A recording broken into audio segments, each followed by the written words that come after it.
দেশি মাছে বেশি স্বাদ।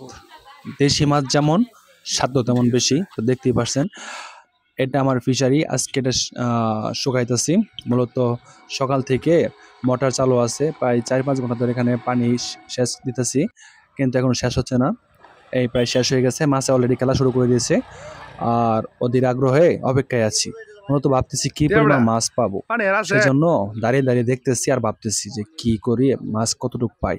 ঠিক আছে, তো অলরেডি পানি প্রায় শুকিয়ে গেছে। আমার মামাতো ভাই নেমে পড়েছে এখানে জাল দিয়ে, এখানে মাছ ধরতেছে। তাই ভাবতেছি মামাতো ভাই যেহেতু নেমেই পড়েছে, আমিও নেমে পড়লাম প্যান্ট ট্যান্ট পরে, একটা বাবুগরি বাপ নিয়ে। যাই হোক, এখানে মোটর চলতেছে আর মোটরের গোড়াতে অনেক সময় মাছ জমা থাকে, মানে জমা এখান দিয়ে উঠতে চাই। তো দেখি মোটরের গোড়ায় কি পরিমাণ মাছ আছে এবং মোটরটা পরিষ্কার করে দিই। এখান থেকেই পানি যাইতেছে। আর অনেক সময় মোটর এখানে কারেন্টের সমস্যা হয়, কিন্তু এরপরেও মাছ ধরার আগ্রহে নেমে পড়লাম এবং হাতিয়ে দেখতেছি। এই দেখেন মোটরের গোড়ায় মাছ জমতেছে।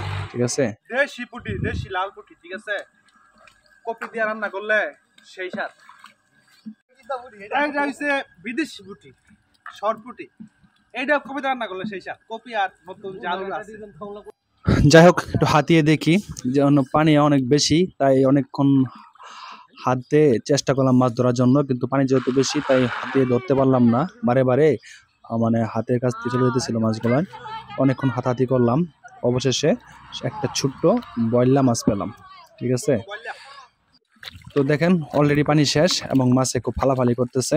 আর এখনই মূলত মাছ ধরার যে মজাটা এখানে পাওয়া যাবে, কারণ এই মাছগুলো এখন পানি যেহেতু শেষ হয়ে গেছে এবং ধরতে মজা লাগবে। ঠিক আছে না?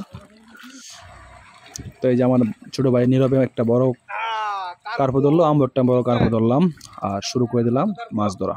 লাডি লাডি লাডি কারখা কারখা। এখন কিন্তু দুমসে মাছ ধরা হইতেছে, দেখতেই পারছেন। আমি, বাবা, চাচাতো ভাই সবাই মিলা মাছ ধরতেছি। মানে লোক অনেক, মাছ ধরায় বেশিক্ষণ লাগবে না ইনশাল্লাহ। দেখতে পাচ্ছেন মাছ অলরেডি, এই যে পানি কম তো মানুষ মাছ হালকা হয়ে যেতেছে। মোটামুটি অনেকক্ষণ সময়ে মাছ ধরলাম। তো এই দেখেন এগুলা বড় বড় কার্পো মাছ, এগুলা প্রায় 1.5 কেজি করে হবে একটা কার্পো মাছ। দেখতেই পাচ্ছেন, মানে এগুলা কিন্তু আহ সেই স্বাদ লাগবে। একটা শৈল মাছ পাইছিলাম, মোটামুটি ভালোই বড় ছিল। ঠিক আছে, এছাড়াও এই দেখেন মাগুর। ঠিক আছে, মাগুরের পরে দেখি কি মাছ পাওয়া যায়। আহ এটা একটা ট্যাংরা মাছ, মানে সব ধরনের দেশি মাছই রয়েছে। এছাড়াও রয়েছে কই ধরছিলাম, একটা কই মাছ ধরে দেখাই। এখানে লাঠি মাছ, ঠিক আছে, টাকি মাছ। এটা একটা কই মাছ। ঠিক আছে, একটা শিং মাছ ধরিয়ে দেখা দরকার। ঠিক আছে, একটা শিং মাছ দেখাই, কি সাইজের শিংটা ছিল। এই দেখেন শিং মাছ। তো ধন্যবাদ, মাছ মারা ভিডিওটা দেখালাম। সবাই ভালো থাকবেন।